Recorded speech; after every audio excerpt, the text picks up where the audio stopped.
My family. Peter is 10 years old and lives with his family in a small house near the beach. There are 5 people in Peter's family. His mom's name is Pam. She is tall with long blonde hair and big green eyes. His dad's name is Chris. He is also tall with short brown hair and small blue eyes.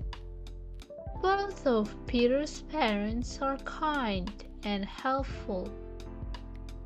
Peter has one brother, Tom. Tom is older than Peter. He is 12 years old. Tom has short, curly hair and small brown eyes. Tom is kind to Peter. He shows him how to ride a bicycle and also helps him with his homework.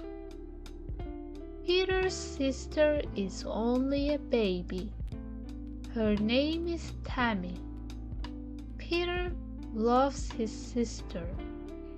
After school, Peter likes to read stories to Tammy. Tammy likes animal stories because Peter makes funny voices and faces for each animal.